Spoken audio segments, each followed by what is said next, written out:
Hello everyone, a lot of familiar faces. For those of you who don't know me, my name is Mohammad Alwahaidy. I'm currently a senior here at University of Buffalo. I'm a senior, I'm a bio major.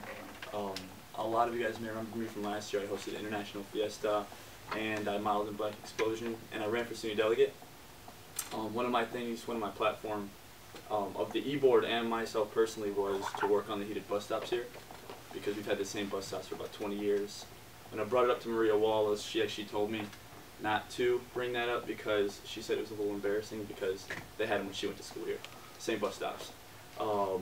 So we actually, as an e-board, it was like me, Nick, Jen Merkel. Nick and Merkel met with the provost, who's the academic leader of the school, met with them to hopefully get this thing rolling, and we should have an expected due date of the heated bus stops coming back from winter break, which is going to be crazy because it's cold as hell out there. And another thing, I stayed the majority of my summer out here. We worked in alumni, working on the new personal training wing that they got going on there. They haven't told us the expected due date of that, but that's going to be crazy too, because that's a whole nother wing. You guys probably haven't seen it. It's deep in the weight room, and then if you take a right, there's like double doors. And if you go back there, it's huge.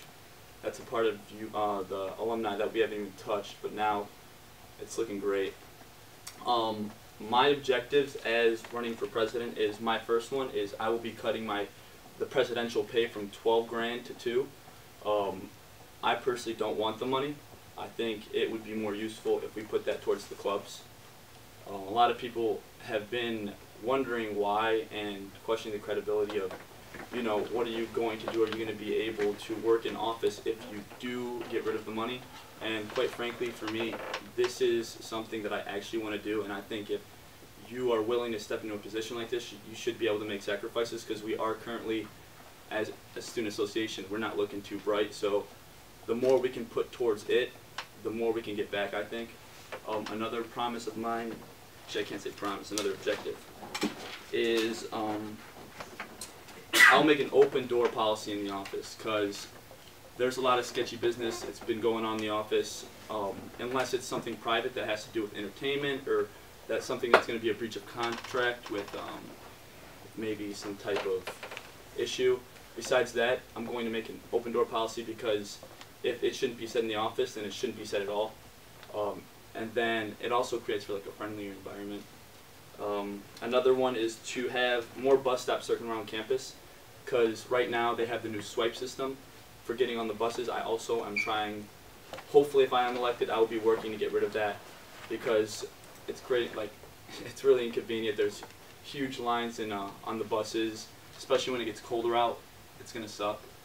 And that's all. Thanks, Mohammad. Yes, sir. First question I'll ask is, we've had a problem in years past with candidates getting into office, then kind of getting a big head, not really following through with their campaign promises. How do we know that that's not something that would happen to you? Well, that's also, I think that also comes from, people get the money and they just get real excited. They get the big head. People don't realize that when you do step into a position like this, you're a servant of the students. I think it's also a lot of the benefits that you get as being president. So people do begin to see themselves over people. And I also think that's because we keep getting the same type of generic presidents every year. Everyone's pretty much one-dimensional.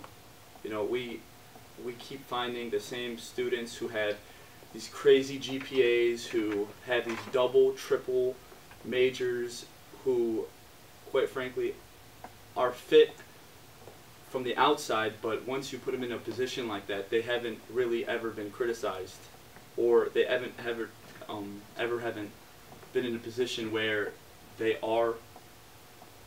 Okay, let me reword this. I took myself in a little slump. People just don't know how to take the power, and I think that comes with the money. Basically, it. A lot of our coverage, you know, an essay this fall has had to do with the level of autonomy you have. We wrote an editorial saying that we thought that maybe there should be some structural changes where you incorporate an advisory board that has outside perspectives that help guide and direct certain decisions. What's your response to that? Do you think that would be a good idea to initiate? Would you work to initiate that? Honestly, I couldn't tell you alone if I would be able to do that, because I think that's something that the whole e-board would have to discuss amongst each other. Because even though I would be president, it's not fair for me to make a call like that all by myself, because there is 2 other e-board members. But if the majority of the e-board members, if that's something that they would see that would be fit, then I would. Do you think it's a good idea? I do think it's a good idea, because we are adults, but at the same time, a lot of us lose our heads in like positions like this. It's a lot of money to deal with for people our age, and none of us have obviously dealt with this much money. Go ahead. Jumping off that, the 3.6 or 4.2 with the rollover, what makes you qualified to handle this amount of money? I can't say anything actually qualifies me, because I've never dealt with anything like this. But the fact of the matter is, I am a level-headed guy. I'm really down to earth. I'm a hard worker, and I work really well with others. And so if I do work well with others, I'll be advised real well. The way you treat people is the way people will treat you back. So if people see that I'm willing to treat them well, and I'm not arrogant, and I don't lose my head, then people are going to want to look out for me. And if they want to look out for me, then they're going to push me in a position where I'm going to take care of what needs to be taken care of, and we're going to solve problems together, rather than pushing it aside or maybe telling me something that shouldn't be. You get what I'm saying, or no? Yeah. You talked about starting an open door policy due to a lot of sketchy business in the office. I was wondering if you could tell us what that sketchy business has been. I mean, it's the same stuff you guys are writing about. Whether it's people scheming in the office about things that they don't like in there, because I'm the kind of person, if you have a problem with something, you should address it. I don't think there should be other back ways, and I don't know how you, like, people. It is a student government, so people are going around a lot of the issues that they have with each other. I think if there's a problem, it should be addressed at the point. And that's why if I do create an open door policy, people aren't going to be able to go ahead and talk about things that don't need to be talked about in the office. Yeah. You know what I'm saying?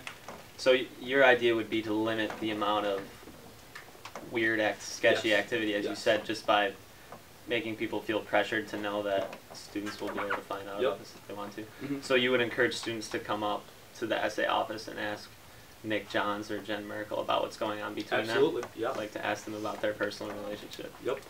Right. Yeah. You mentioned about like adding bus stops and getting rid of the swipe policy. Have you talked to anyone about how, is it a possibility for that to even happen? Have you spoken to anyone about what it would take? Yeah, I can't add bus stops. I don't know. Okay, I'm sorry, I misinterpreted you. Okay, yeah. I would say that I would try to add heated bus stops. So that would be in the position. So if we did add heated bus stops, which hopefully it's coming, it would be the old bus stop probably wouldn't be in use. So it would just be, we would put that new bus stop against O'Brien, and that would be the new bus stop. You get what I'm saying? Like, so that Flint Loop bus stop, it wouldn't be there anymore. Or we'd get rid of that because that one's no longer in use. The bus would just come and stop right at O'Brien. And people that are in the bus stop in O'Brien there's going to be another bus stop in the inner loop, because there's the road and then the other road. And there's going to be the, like the sidewalk, you know what I'm talking about, with the Sweet Home buses? Mm-hmm. Yeah, and that would be where it is, so people can run out and wait in that bus stop when they see the bus coming around. Okay, and the swipe policy, The swipe policy is something I'd have to talk to Maria Wallace about, but that's something a lot of students have complained about. They say it creates, I understand maybe if it's coming from South Campus to North Campus, but when you're coming from the dorm, when you're going from like the Commons area or the Student Union going back to the dorms, that's really inconveniencing. It's a lot of short, like me personally, I can't get on the buses a lot because I don't even have my UB card. So I'm walking. I'm walking to get to class in Fillmore. And that kind of sucks sometimes because it's raining and stuff. But yeah, it's really inconvenient. There's huge clutters of lines just to get on. And then if you can't get on, you're like turning around in front of everyone. That's creating more of a clutter. But I guess my basis of this question is, like, have you talked to, like, Maria Wallace, for example? Not yet, no. Not yet, okay. So you don't know about, like, what it would take to get rid of that policy? Not yet, no. Okay. Any other questions? Why don't you have a UB card? Yeah. Because I had it during the, well, basically I lost it. Yeah, I lost it. If anyone has any, we'll do one more. No? All right, thank you, Mohammed. Cool.